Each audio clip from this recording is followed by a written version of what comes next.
Bab 534. Pesta Makan Malam 1. Andri Han secara khusus menjelaskan penjaga harus memeriksa semua orang yang datang malam ini. Yang tidak memiliki surat undangan tidak bisa masuk. Bahkan jika ada surat undangan, identitasnya harus diperiksa. Biasanya hal-hal ini normal di pesta, tetapi bagi Golden Ye, hal ini pasti ada unsur tertentu di dalamnya. Lagi pula, Andri Han tidak menyukai Golden Ye. Arthur Xiao sudah mengetahui berita itu, jadi dia mengatur segalanya untuk Golden Ye. Sebagai tanda, seseorang telah menunggu di pintu masuk untuk waktu yang lama. Begitu Golden Ye keluar dari mobil, seseorang akan mengatur agar dia segera masuk. Koneksi pribadi dan uang selalu bisa membuat orang lewat dengan cepat.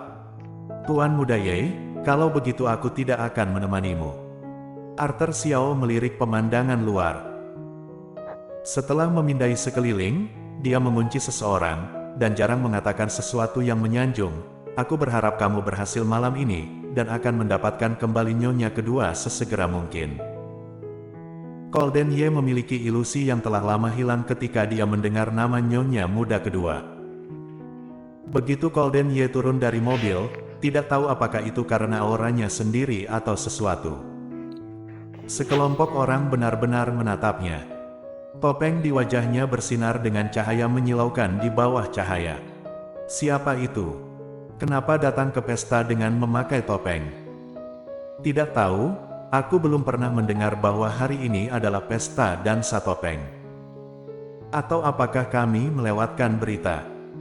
Biarpun dia bertopeng, namun dia sangat tampan. Tinggi atau proporsi tubuh adalah yang utama. Sayangnya, meskipun dia mengenakan topeng, menurutku, hanya kelihatan bibir tipisnya saja sudah membuatku jatuh cinta. Siapa dia? Apakah ada di antara kalian yang tahu? Aku benar-benar ingin tahu apakah dia punya pacar. Ngomong-ngomong, dia datang ke pesta ini. Jadi kita masuk saja dan mencari kesempatan untuk saling mengenal nanti. Setelah beberapa gadis bernegosiasi, mereka dengan senang hati membuat keputusan.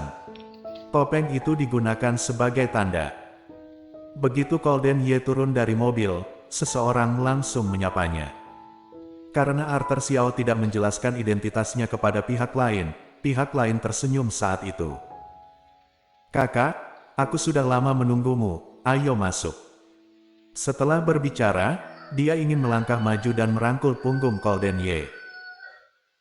Tetapi begitu dia mencapai setengah dari tangannya, dia ketakutan oleh dinginnya Golden Ye, dan kemudian ia menarik tangannya kembali tanpa sadar. Meskipun dia mengenakan topeng, mata Golden Ye seperti binatang buas yang tertidur di malam hari, seluruh tubuhnya memancarkan aura dingin dan seram. Orang ini sepertinya. Pria yang menyambut Golden Ye merasa tidak nyaman dalam sekejap, melihat sosok orang di depannya dan auranya, bagaimana dia merasa sedikit mirip dengan Cheo Ye yang pernah dia lihat dari jauh sebelumnya. Tapi jika itu Cheo Ye, mengapa dia perlu membeli surat undangan untuk memasuki pesta makan malam? Tidak jadi masuk. Sementara dia merenung dan bertanya-tanya, suara dingin Golden Ye telah menyerangnya tanpa ampun, dan pria itu bereaksi dengan semangat yang tajam, dan segera mengangguk, ayo, ikutlah denganku. Dia membawa Golden Ye ke pintu masuk, dan kemudian menyerahkan surat undangan ke pihak lain untuk diperiksa. Beberapa orang di pintu sangat ketat dengan pemeriksaan hari ini karena mereka telah mendengarkan instruksi Andri Han, tetapi mereka tidak tahu alasannya. Hanya saja Tuan Han takut orang asing masuk, jadi meskipun pemeriksaannya ketat, penjaga tidak mungkin tahu semua orang. Jadi ketika ia melihat Golden Ye, penjaga terkejut bahwa dia mengenakan topeng. Pria itu menjelaskan kepadanya, temanku suka bermain misteri. Dia biasanya menghadiri pesta makan malam seperti ini. Cepat, aku sudah menunggunya lama. Dan kami memiliki surat undangan. Jika kami tidak mengizinkan kami masuk, aku akan melaporkanmu pada Tuan Han. Pria itu pintar berbicara, lembut dan keras, dan segera memimpin Golden Ye. Setelah masuk, Pria itu berkata dengan gembira, "Aku sudah menyelesaikan tugas. Tapi, aku sangat ingin tahu, tujuanmu datang ke pesta ini." Lebih baik tidak bertanya.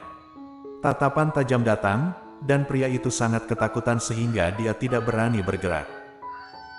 Setelah beberapa saat, dia berkata dengan samar, "Ya, aku mengerti."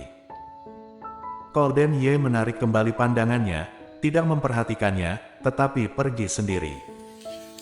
Pria itu buru-buru mengikuti, dan Golden Ye berhenti. "Tugasmu sudah selesai, kamu tidak perlu mengikutiku," dia berkata dengan dingin. Pria itu membeku sejenak, lalu mengangguk patuh, "Baik." Kemudian dia tidak punya pilihan selain berbalik dan pergi, menghilang dan pergi ke kerumunan dan kemudian melihat ke belakang, dan menemukan bahwa sosok yang berdiri di sana tadi telah menghilang. Pergi begitu cepat. Apa yang orang ini lakukan di pesta makan malam ini? Dia membeli surat undangan, menyambutnya, dan lalu memakai topeng. Mungkinkah ada drama yang bagus malam ini? Pria itu menyentuh dagunya, ia menantikannya. Golden Ye berjalan dengan kaki lurusnya melewati garis-garis di tanah, dan cahaya dari atas kepalanya membuat penampilannya yang bertopeng lebih tampan.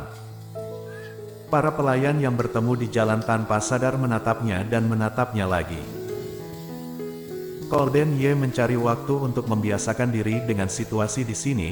Selain itu, ada terlalu banyak orang di pesta dan udaranya tidak bagus, jadi lebih baik pergi keluar untuk mencari udara segar. Akhirnya menemukan tempat yang mirip dengan halaman. Halaman ini sangat sepi dan sangat besar. Ada beberapa kursi rotan, taman bunga, dan bahkan tempat ayunan. Golden Ye menarik dasi yang diikatkan ke jasnya, dan bibirnya yang tipis sedikit terangkat tanpa sadar. Tak disangka, selera Ande Han cukup unik. Masih ada beberapa saat sebelum pesta dimulai, Golden Ye memilih kursi lalu duduk. Banyak orang datang ke pesta ini, dan ada orang lain di halaman. Golden mau jauh dari mereka, kadang-kadang ia mendengar suara anak kecil. "Kakak-kakak," momiku berkata, "aku tidak boleh membiarkan orang mengambil fotoku sembarangan, atau aku akan menuntutmu karena memfotoku tanpa persetujuanku."